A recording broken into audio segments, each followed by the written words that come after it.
Well, we're just weeks away now from Donald Trump's inauguration, and the president-elect is already laying out plans for what he wants to do once he assumes office.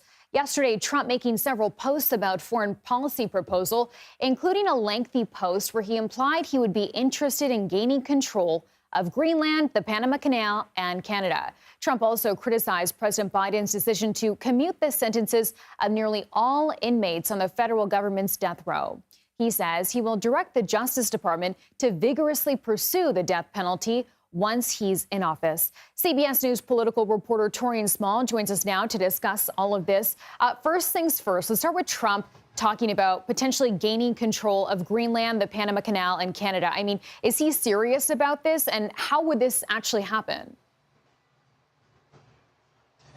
Chanel, it's kind of hard to gauge whether or not the president is serious about acquiring those sovereign places, especially considering he's using Truth Social, where he's also in between these statements posting memes and AI-generated images. But I will say toward the Panama Canal, this is an act that would take some extraordinary measures, including new bilateral treaties that would rescind what was signed into law under President Carter in the 1970s. As it relates to Canada, it's more poking the bear there because Donald Trump has been pretty public about his disagreements with Trudeau.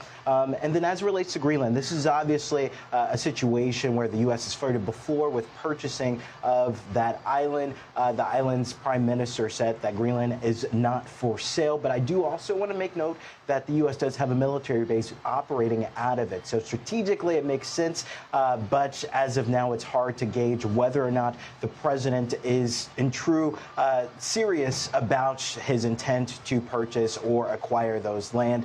I do want to say, though, this is the man that coveted the art of the deal. This more aggressive style of saying that the U.S. should expand its territory appears to be telegraphing a need for the president to address the U.S. trade policy on the global scale. So it's likely that he'll use this as a negotiating tactic when it comes to more bilateral trade agreements with these places versus an actual intent for the U.S. to acquire through, like I said, treaties or through more forceful measures, takeovers of these sovereign places. Okay, interesting. Good context there, Tori. And Trump also said that he plans to name Kevin Cabrera as the ambassador to Panama. Tell us a bit more about Cabrera and the message this appointment might send.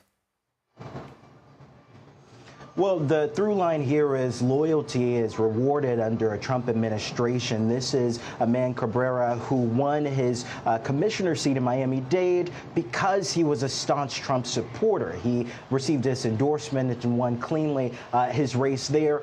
He also was a executive director of the Florida chapter of the America First policy. This is a think tank that is closely aligned with Donald Trump.